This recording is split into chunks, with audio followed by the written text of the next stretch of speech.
हाँ जी नाजरीन, ये स्पेन में है एहतजाज महंगाई की वजह से ज़िम्मेदारों का।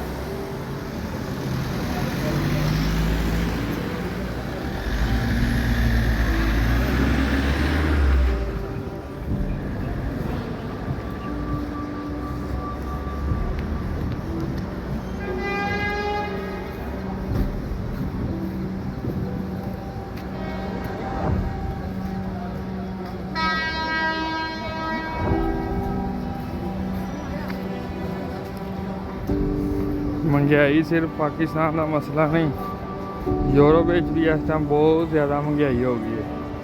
लोग अपने घर निकल आए ने, हर चीज़ महंगी, घर के किराए महंगे, बिजली पानी हर चीज़ महंगी। सिर्फ रूस से यूक्रेन की जंग की वजह तो है यूरोप नाल इस तरह। देखो वाम बाहर निकल आई।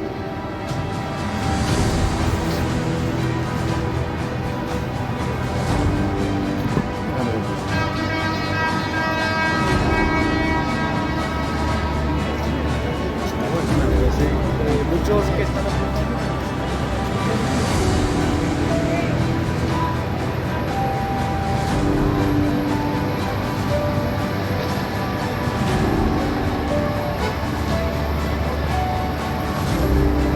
बहुत ज़्यादा मसला है, तो बहुत ज़्यादा महंगाई हो गई स्पेन में, हर चीज़ डबल हो गई। तो उधर साढ़े क्या मुझे ने कमा के भेजना कहीं भेजे की कर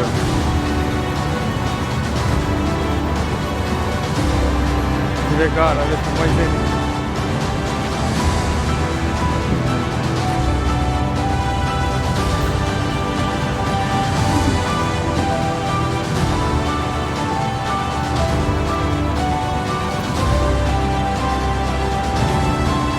देखो यहाँ यूरोप भी हालात मारे ने।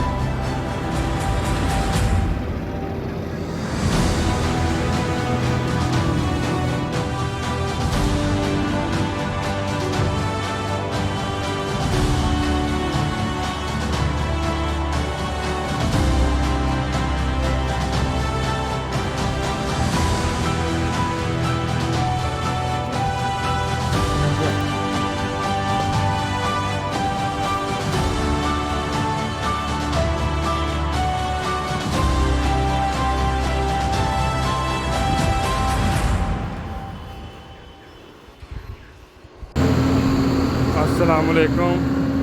स्पेन में महंगाई की वजह से हड़ताल।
अब जनानियाँ बहुत हो रही हैं, नहीं कोई ट्रैक